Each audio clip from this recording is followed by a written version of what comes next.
I didn't even realize I was crying until I tasted the salt on my lips. There I was, in our perfectly curated kitchen, holding a mug I didn't even like, staring at a man I didn't even recognize. And he was staring at me like I was some stranger who'd broken into his home and insulted his furniture. How did we get here? Just 2 years ago, we were the couple everyone envied. Late-night takeout and early morning kisses. Inside jokes and matching playlists. But now? Now he flinches when I touch him. He won't even sit on the same side of the couch. And it all started with one sentence. One sentence I said on a Tuesday, without screaming, without slamming anything. Just 7 words that, apparently, broke everything. I don't like how that felt. Before I tell you what happened next, make sure you're watching this alone. Because the truth? It gets so much messier from here. Before I tell you what happened next, make sure you're watching this alone. You'll want to hear every word, especially if you've ever loved someone who made you feel invisible. I think I knew something was off the day he didn't look up from his phone when I walked in wearing the dress he used to beg me to wear. The one he'd once said made him feel like the luckiest man alive. The one that used to make his eyes widen and his voice drop an octave. That day, he just said, "You're gonna be late," without even glancing up. And I remember thinking, did I actually become invisible? Or is he just better at pretending now? My name is Lila. I'm 32. And for 8 years, I thought I knew what it meant to be loved. Until I realized I'd mistaken obsession for affection. And silence for respect. Jared was never the loud, obnoxious type. He was the kind of man who made you feel like you were the only thing in the room that mattered. Quiet, attentive, always a little too intense. On our first date, he memorized everything I ordered. On our third, he knew what song I'd hum in the shower. By month 2, he was picking out outfits for me before dates, telling me which lipstick made me look more expensive. I thought it was sweet at the time. Charming, even. Like he paid attention in a way most men didn't. What I didn't see was the way he was replacing my preferences with his. He loved when I wore tight pencil skirts and high heels, powerful, sexy, unstoppable, he'd say. So I stopped wearing flats and flowy dresses. He liked my hair long, so I stopped getting it cut. He loved when I wore red lipstick, so I wore it every damn day, even when I had a fever and just wanted chapstick. It started off like flattery. But over time, it began to feel like maintenance. Like I was a doll being displayed on a shelf, not a person living a messy, exhausted life. Still, I kept showing up, wearing the uniform of the woman he wanted. Until one night, after work, I changed out of my blazer and heels and into an oversized sweatshirt. And he looked at me like I'd broken some kind of unspoken contract. "You feeling okay?" he asked. Not with concern, with judgment. "Yeah," I said, confused. "Why? You just don't usually let yourself go like this." That was the first time I felt shame in his presence. And once you feel that kind of shame, it becomes impossible to unfeel. But I didn't leave. I did what too many of us do. I convinced myself he meant well. That maybe I was just being too sensitive. That maybe he just missed the version of me he'd fallen for. So I tried harder. I started going to the gym 5 times a week. Booked facials. Got eyelash extensions. Spent more on clothes than I could afford. And for a while, it worked. He started touching me more again, the way he used to. Whispers in my ear while I washed dishes. Quick grabs in the hallway. Always just enough to make me feel like I still had him. But something in me was already breaking. Because at work, I was leading a team. Solving problems. Being respected. And at home, I was reduced to a body, perfectly curated, endlessly critiqued. The moment everything shifted came so quietly, it almost didn't register at first. We were hosting a dinner party for his coworkers. I'd been running around for hours, cleaning, cooking, setting everything just right. When he came up behind me, His hand slid down my back and grabbed me, hard, in front of everyone. There were laughs. A few jokes. But I wasn't laughing. I froze. My face burned. I couldn't even breathe. Because it wasn't just a touch. It was a message. Mine. That's what it meant. After the guests left, I said it. The sentence I thought would bring us closer, not tear us apart. I don't like how that felt. Jared blinked like I'd slapped him. What do you mean? I felt objectified. Like I wasn't a person in that moment. He scoffed. Layla, I was showing you off. That's what men do when they're proud of what they have. But I wasn't a trophy. I wasn't a possession. I was a human being. And I said so. Quietly. Calmly. Carefully. That was the night everything changed. The next morning, he kissed my forehead before work, but didn't make eye contact. That night, he didn't touch me. The next day, the compliments stopped. The jokes disappeared. The fire dimmed. And in its place, cold politeness. He stopped asking about my day. Stopped noticing when I dressed up. Started sleeping closer to the edge of the bed. When I tried to bridge the gap, he said, I'm just trying to respect your boundaries. But the way he said respect made it sound like punishment. He was doing what I'd asked, technically. No more groping. No more comments. No more grabbing me in the kitchen. But it didn't feel like love. It felt like withdrawal. I began to miss the touches I used to hate. Not because they were right, but because at least they meant something. This silence? It felt like erasure. He wasn't seeing me as a person now either. Just a problem. A minefield. Something he had to tiptoe around. One night, I asked, do you even want to touch me anymore? He didn't answer right away. He just stared at the TV, as if it had the answer instead of him. Finally, he said, I don't know what's allowed. That broke something in me I didn't even know was still whole. I wish I could say that was the moment I packed a bag and walked away. But I didn't. I stayed. Because I thought maybe the silence was temporary. Maybe he just needed time.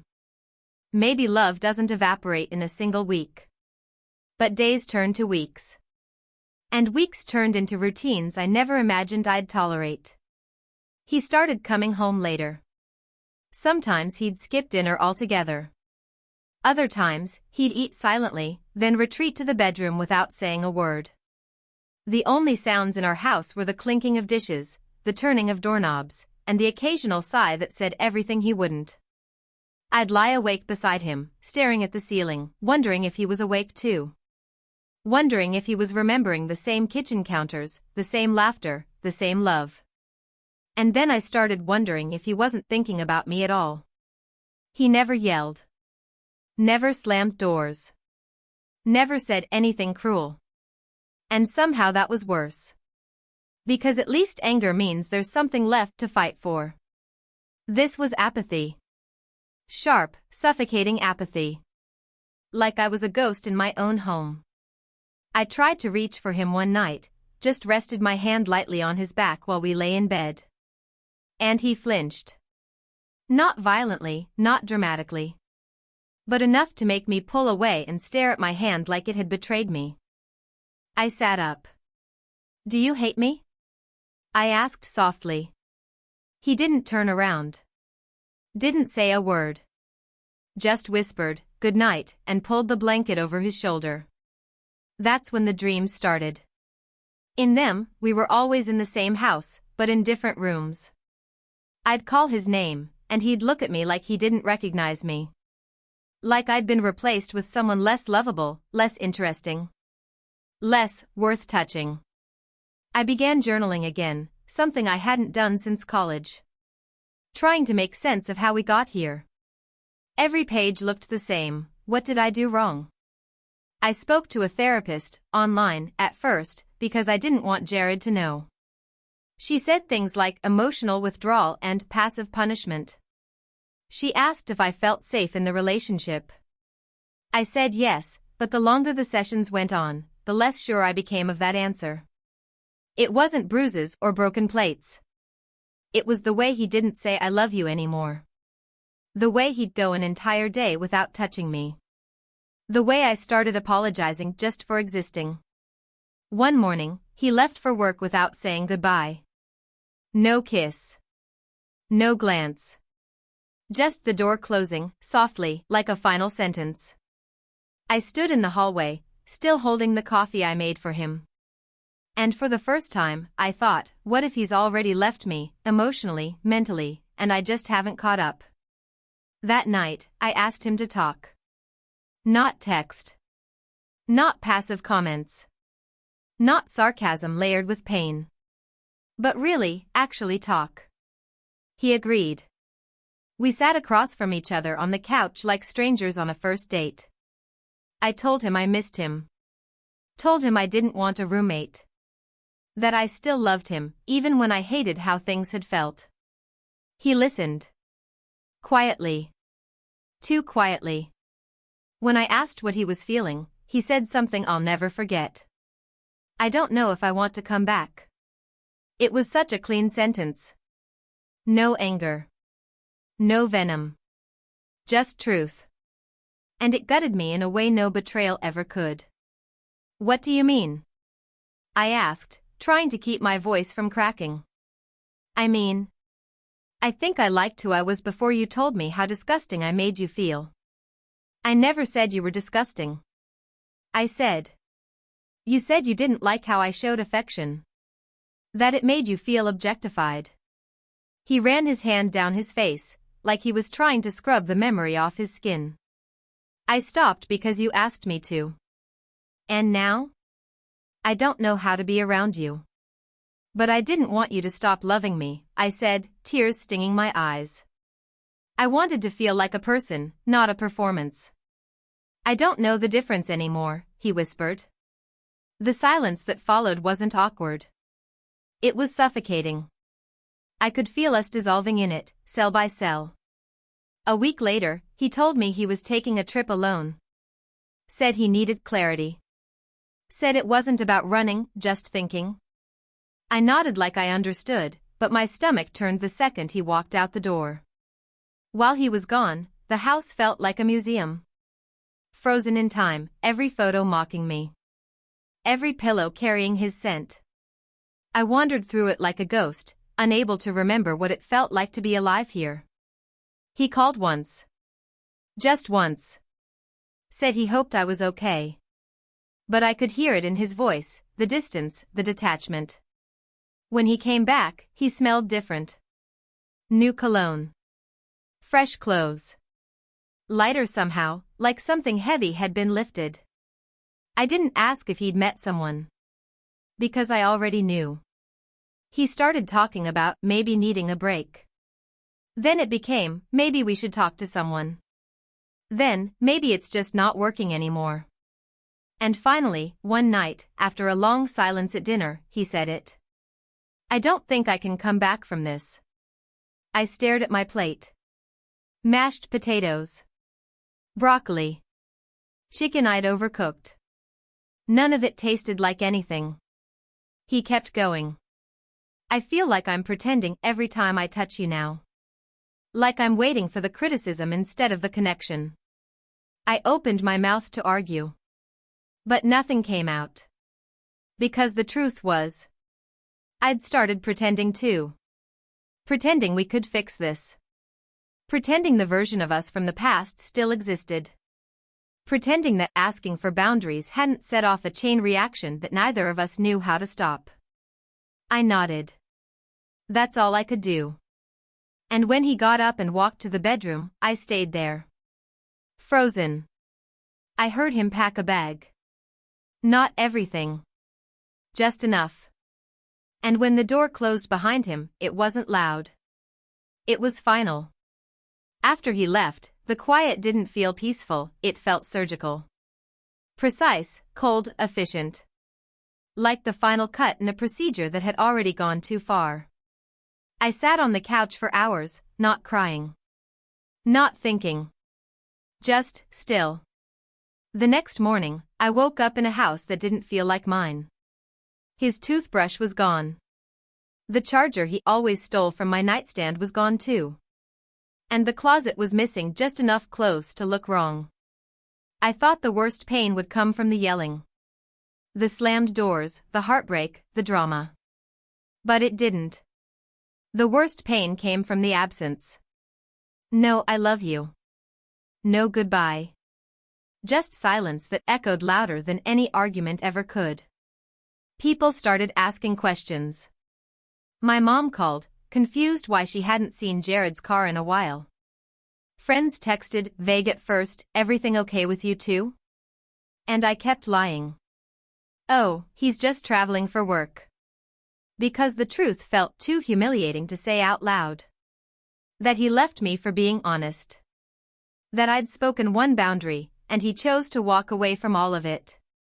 2 weeks later, he came to pick up a few more things. He didn't knock. Used his key like it was still his home. And when I saw him standing in the doorway, I swear I forgot how to breathe. He looked rested. That kind of rested that only comes from shedding something heavy. Like I'd been the weight all along, and now he was finally free of me. I asked if he wanted coffee. He said no.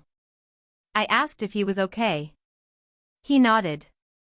And when I asked if we could talk, he looked at his watch like time had run out months ago. I'm seeing someone, he said. Just like that. No build-up. No apology. Just truth, delivered like a final invoice. My throat tightened. How long? He looked away. Not long after I left. So it hadn't just been a breakup. It had been a handoff. I wasn't mourning a man who was alone and figuring himself out. I was mourning a man who'd already moved on, while I was still picking up the pieces of the life we built. She makes me feel wanted, he said. Like I'm allowed to touch her without asking for permission every 5 minutes. It was a low blow. One meant to hurt. And it worked. She probably hasn't had to ask you to see her as a person yet, I snapped. She doesn't have to, he replied. Because I do. Naturally. Without being accused of being a predator every time I express attraction. We both stood there, furious, broken, desperate to be right. But also, deep down, both still longing for the version of each other that no longer existed. Why didn't you fight for us? I asked. Because you made it clear I was the problem, he said. And I didn't want to spend my life apologizing for loving you the wrong way. He left shortly after. Took the last of his records. His favorite hoodie. And with him, he took the last illusion I had that this was just a phase. It was final now. Real. The next few months were blurry. I went to work. Answered texts. Pretended. But inside, I was unraveling in slow motion. I replayed everything. The moment in the kitchen. The dinner table silence. The bag being zipped. Trying to find the exact second where everything turned to ash. And then, one afternoon, while scrolling through social media, I saw them. A tagged photo. Jared and the new girl. Smiling. In Italy. Florence, to be exact, a place he and I used to dream of visiting. He looked happy. The kind of happy I hadn't seen on his face in years. And the caption beneath the post read, "Grateful to be seen every single day." That sentence felt like a slap. I shut my phone off and sat in the dark for hours. Not because of the betrayal, but because of the clarity. That maybe he never stopped wanting to see me. Maybe I just made it impossible for him to look without guilt. I started therapy again. Real, consistent, hard therapy. The kind where you strip everything down to the rawest parts. I told my therapist, I think I confused being uncomfortable with being unloved. And she nodded slowly, like she'd been waiting for me to say it all along. I started writing again. Painting. Spending time alone without hating it. And slowly, very slowly, I started seeing myself not through Jared's eyes, but through my own. Because I'd lost myself in the relationship. Not because he asked me to. But because I thought love meant accommodating until you disappear. I'd erased parts of myself to keep the peace. And then blamed him for not loving what was left. But here's the truth. He wasn't evil. And I wasn't crazy. We were just deeply incompatible in how we loved. He needed touch to feel valued. I needed space to feel safe. And we never figured out how to make both things exist at the same time. When people ask me now what happened, I still hesitate. Because the answer isn't simple. It never is. We loved each other. But we also hurt each other. Not with fists or words. But with unmet needs, misread signals, and silence that went too long unanswered. Would I take it all back if I could? Sometimes. But most days, I'm grateful. Grateful for the way pain taught me how to listen to myself. How to stop apologizing for needing space. How to stop begging for love that required me to disappear. Jared and I were a fire, beautiful, bright, and destined to burn out. But I'm still here. A little scarred. A little wiser. And finally, fully mine again.